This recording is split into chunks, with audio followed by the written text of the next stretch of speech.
I'm here today with this VTOMAN, however you pronounce it. This is their 1,000-watt power station. Off camera over there, I do have the 1,500-watt one, and I like the 1,500-watt one, don't get me wrong, but it's a little bit heavier. This is a little bit lighter. It's just kind of, a little bit easier to manage if I'm going to take it somewhere or do something like this. I belong to a vintage Atari computer club, and the library we meet at usually has outlets, but if I want to meet somewhere else or something, I might not have power. I can run a vintage console off this. Right now I have the Super Nintendo hooked up, and I can run it in the monitor for 6, 7, 8 hours, so not bad. More than I'd ever need to do with anything, and it just makes it really convenient to do that. I can also run some of my smaller lasers off this for a similar amount of time if I want to go to like a craft fair or something. But let's talk about the features of this. So this will do AC input of 700 watts, and the thing I like is it's got the lift up here, so you've got your 12-volt car plug. It comes with a USB-C cable. It comes with a USB-A to USB-C cable, and then it has your standard AC wall plug, and they all just fit right up there. I really, put them in there, right? There we go. I really like that feature. A lot of these power stations don't have that cable thing. This one does. So does the 1,500 watt.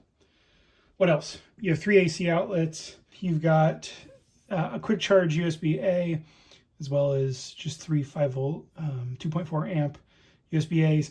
Then you have your 2 USB-C outputs. You can also do 300 watts of solar input, which is nice.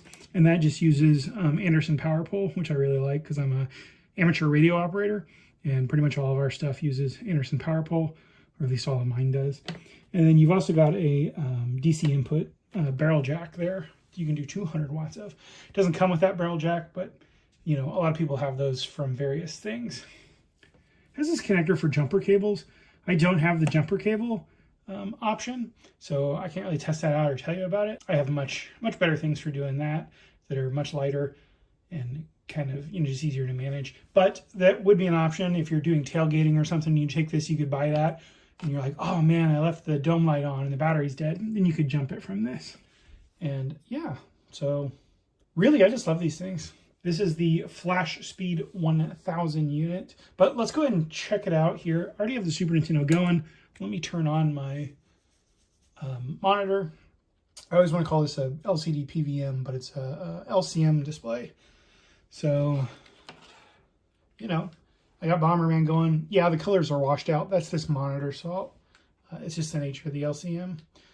And, I'm pulling 54 watts. About 4 of that is the Super Nintendo, and the rest is that display.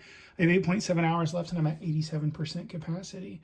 But this is perfect for me. It's light enough that I'm not like from carrying it. I can take this somewhere. I really like my vintage computing and vintage gaming. I have pretty much every 8-bit and 16-bit console at this point, as well as all the my 8-bit Atari computer things. And it's just fun. But you're limited by power outlets places, and sometimes you might be meeting at a place and it's not necessarily wanting you to plug into their wall adapters or whatever. And I'm trying to trap this guy here. And it's just kind of a pain in the butt. But yeah, I love these things so much. And I like that they use the Anderson power pole. You're starting to see that on a lot more of these instead of the proprietary connectors. But I think this is the first brand that I ever owned that had it. And I like that it's still on this smaller model. And it's just, it's a wonderful little thing. If you get any questions about these, let me know. If you have any of theirs, I wonder how many cycles you've run through it and what you see the battery life as. The much larger one, the 1,500 watt, I've used quite a lot. I'll use it for like cordless tools, not cordless tools, corded tools. We have a ½ acre of property. Sometimes I'm like way out there and I can't run, 300 feet, 400 feet of extension cable. So I'll take that 1,500 watt one out there. This will be a lot easier to lug around, and none of my tools are going to draw more than that whenever I need them, like a corded drill, if I'm doing, like a concrete drill or something like that. Or even, just charging some batteries while I'm out there doing something and I don't want to like run back and forth to the house. Works out pretty nice. You can take it camping, give you quite a lot of power in a tent or whatever. Like I said, tailgating, you could, run whatever you needed to. And Another reason we really use these and why I keep buying more of them is we live rural, we lose power. I rely on these to do a lot of things. Like when the remnants of 2 hurricanes ago came up here, I was without power for a little over half a day, and I had to work.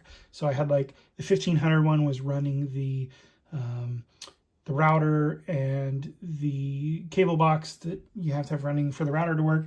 And then I had like another thing similar to this running, you know, like my computer so I could work. And I had the sump pump running on one. And then I had like 100 amp hour batteries with inverters